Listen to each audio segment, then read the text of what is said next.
Bismillahirrahmanirrahim. Alhamdulillah wassalatu wassalamu ala Rasulillah wala haula wala quwata illa billah, amma ba'd. Kembali kita lanjutkan dalam kitab Umdatul Fiqh. Kita masuk di pembahasan tentang haji dan umroh. Penulis di sini menyebutkan bahwa yajibul haj. Haji itu hukumnya wajib dan umroh juga wajib. Kapan? Berapa kali? Marrah, satu kali. Fil umur, dalam hidup kita.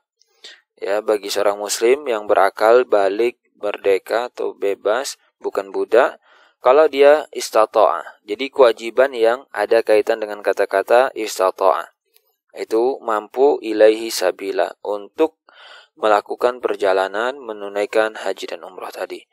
Nah, istita'ah, kemampuan di situ didefinisikan sebagai an yajid zadan warahilatan bi'alatihima mimma yasuli misli. Jadi dia mampu untuk bekalnya sendiri, untuk kendaraannya, serta kebutuhan.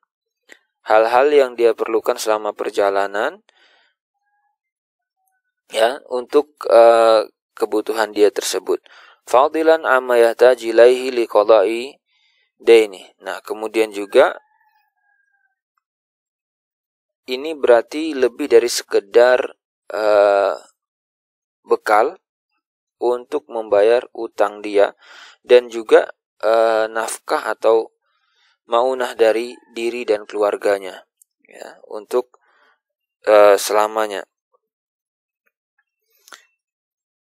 Jadi memang kalau dia mau haji berarti istilahnya secara ekonomi keluarganya sudah tercukupi selama dia perjalanan, gitu ya. Selama dia nanti di sana itu keluarganya tidak terlantar. Dan juga kalau dia nanti bakal punya utang itu tercukupi untuk dibayarkan. Dan isyaradil mar'ah, kata beliau di sini bahwa untuk wanita maka nanti tambahan syaratnya adalah wujud mahramiha. Harus sama mahramnya, yaitu suaminya, ya, yang menjadi mahram itu, atau orang lain, tahrum alaihi, yang menjadi mahram juga bagi dia, ala ta'bid, yang status mahramnya itu adalah ta'bid selamanya, ya. Dengan apa? Dengan nasab atau karena sebab mubah yang lain.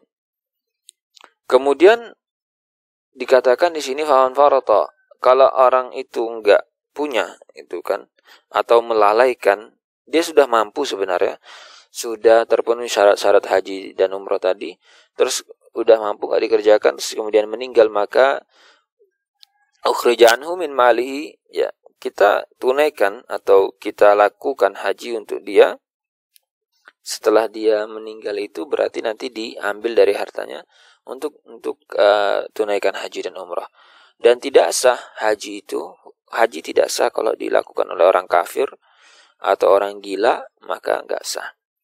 Dan sah, ya sih kalau itu anak-anak atau budak tapi tidak dapat pahala. Maksudnya lam yujzi itu bukan tidak dapat pahala, dia dapat pahala, cuman ini kan tadi hukumnya wajib. Nah, kewajiban itu belum gugur kalau dia melaksanakannya masih ketika kecil, ketika masih sebagai budak. Karena tadi di sini dikatakan sudah balik dan merdeka. Berarti kewajibannya belum gugur, konsekuensinya nanti berarti dia harus tunaikan lagi. Dan sah haji itu, umrah itu, bin ghairil mustati wal mar'ah bi ghairi mahram. Jadi kalau ada orang memaksakan diri untuk haji dan umrah, atau ada wanita nekat pergi haji dan umrah tanpa mahram, kira-kira gimana? Ya, tetap sah. Kemudian orang yang haji wa man hajjan ghairi, menunaikan haji untuk orang lain, ya, walam yakun hajjan nafsi, ya, bukan haji untuk diri dia, gitu kan, atau karena nazarnya atau karena sunnah atau amalan sunnah dia, maka dia lakukan sebelum apa? Wa fa'alahu qabla hajatul Islam. Nah, jadi ada kalau misalkan orang itu dia pengen dibayar, gitu kan, menggantikan haji orang lain, sementara dia sendiri belum pernah haji, dia sendiri belum pernah lakukan kewajiban haji itu, maka waqa'a, hajjuhu an fardhi nafsihi duna ghairi. Berarti haji yang dilakukan itu berarti adalah haji untuk dia, bukan untuk orang lain. Jadi kalau dia mau menghajikan orang lain, dia harus sudah tunaikan dulu haji untuk dirinya. Kalau dia belum, ya sudah, kasih orang lain saja yang tunaikan. Itu ya penjelasan terkait dengan haji secara umum. Kita lihat nanti bab al-mawaqit atau bab tentang miqat. Silakan disimak video berikutnya.